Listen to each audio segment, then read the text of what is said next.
amiin waaye lépp tamit delloo ko rek ci loxo yàlla tamit. je pense que voilà ku ci nekk tamit sa heure bu jotee moom loolu c'est inévitable. kenn mënu ci dara kenn mënu ci dara. yàlla na yéex. donc c'était tout pour aujourd'hui. doy na waar daal waaw daal xam naa ne. ayca sunu nit yu baax yi ñuy ñàkk jamono ji mënuñu ci dara nag ndax mbiru yàlla moom mbirum yàlla la. kenn mënu ci leen waaye dina yeewaat nit ñi bu baax a baax ñu xam ne fi mu toll nii moom daanaka def lu baax a gën bi jeex na ba noppi wallaahi def lu baax rek def lu baax rek am solo yàlla ci yàlla nag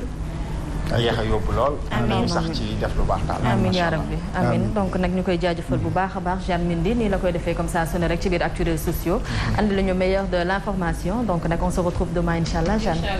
ayca Momo on poursuit Jeanne yaa ngi upp de doy na waar daal boo paree dem géej comme que miin nga géej bàyyi ma nag. ayca dañuy poursuivre rendez-vous bi ànd ak Bintou Kane ci wàllum santé c'est tout de suite.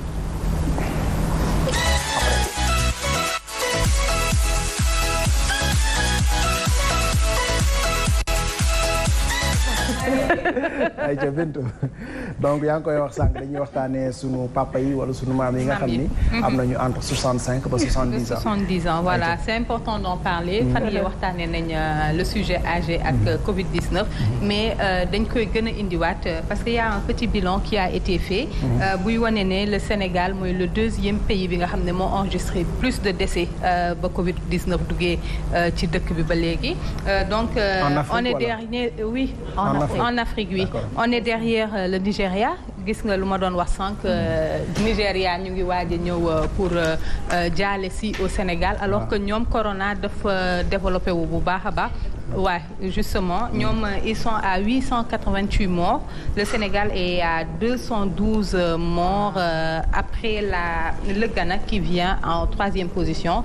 ci dëkk africain yi nga xam ne noté nañ ni que am na Covid-19 leneen li nga xam ne aussi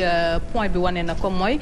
mois de juillet bi particulièrement le Sénégal a enregistré beaucoup de décès et décès yi nga xam ne Sénégal enregistré na ko c'est des sujets âgés donc c'est important ñuy waxaat ci sujet âgé yi l'autre chose aussi gis naa sur les réseaux sociaux depuis avant-hier ñu ngi publier confinons nos mamans confinons nos papas les asthmatiques entre autres c'est important et c'est un message boo xam ne c'est très fort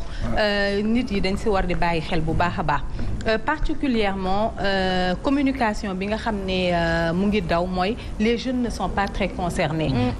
loolu aussi pour man waruñ ko jëlee noonu les jeunes sont bel et bien concernés parce que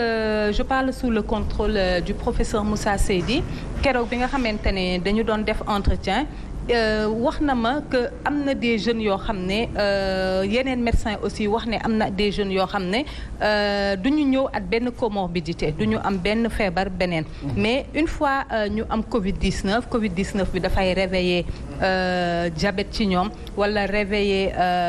comment ça s'appelle encore insuffisance rénale wala créer sax un cancer boo xam ne gisuñ ko woon au départ pour dire que tout le monde est concerné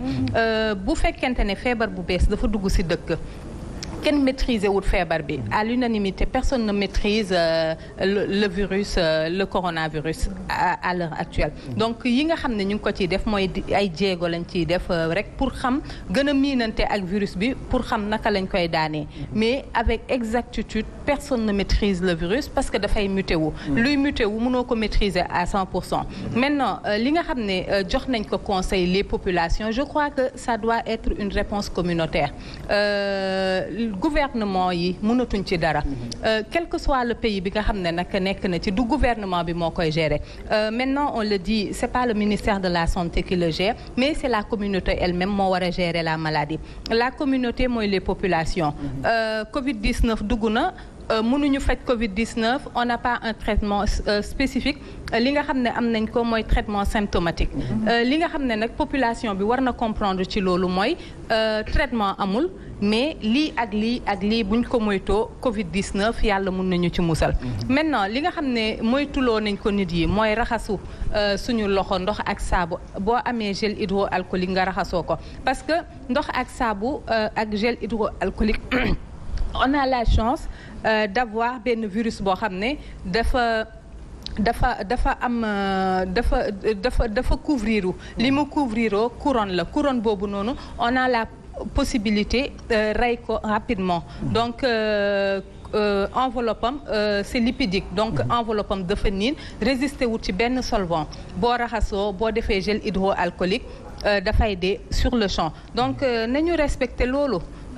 di def suñu sac mu am gel tout le temps bu ñu amee occasion raxasu ndox ak saabu ñu def ko et les masques aussi je crois que en dehors loxo bi nga xam ne war nañ ko raxas masque yi aussi c'est la meilleure mesure barrière bu nga xam ne am nañ ko donc nag bu fekkente ne y a eu un relâchement notoire un relâchement boo xam ne dañ ko noté particulièrement au Sénégal et ce relâchement man xawma lu ko waral et je crois que y a l'adresse du président à la nation bi mu defee la première adresse la deuxième adresse autant pour moi gis nañ ni que nit yi relâché wu bu baax a baax ñu ci bëri di wax ni que gëmatuñ coronavirus alors que coronavirus mu ngi fi mu ngi rey et mu ngi poursuivre son chemin c'est important aussi bu loolu passé wee les seniors qu'on les protège parce que ils sont très exposés et tout le monde sait que aujourd'hui suñu papa yi suñu yaay yi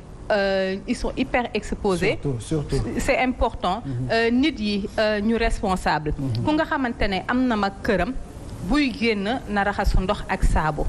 bu ñëwee na raxasu ndox ak saabu et masque yi aussi buñ ko fàtte gannaaw et masque yi aussi y a une façon de les gérer da ngay gis koo xam ne moom inquiétude am mooy bu génnee sans masque mun na ci am problème c'est pas parce que dafa am envie protéger boppam wala ressentir ni que c'est un besoin mais dafa ressentir ni que rek bu génnee mun na ci am problème maintenant ça c'est un problème ndax kooku noonu du ku nga xam ne dina sàmm maskam yaay gis ñoo xam ne dañuy toog fu ñu toog sànni nañ fa seen masque xamuñ ban problème la masque bi di ramasser xamuñ ban feebar la masque bi di ramasser waat ñu pare takkaat ko yooyu yëpp c'est des choses yoo xam ne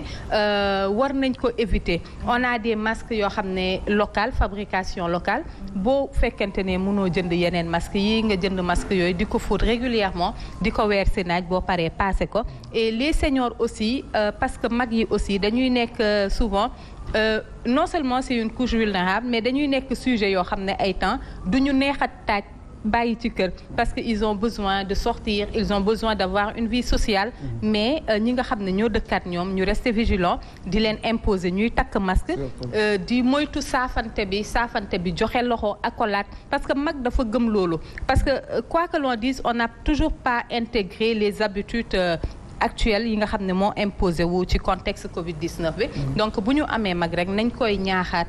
muy takk maskam bu ñëwee raxasu loxo ndox ak saabu te éviter di joxe loxo et essayer surtout de respecter la distanciation physique qui est très important. surtout tamit mag ñi ñu bàyyi xew yi ñuy dem tamit. justement et je crois que le ministre de l'Intérieur Aly Ngouille Ndiaye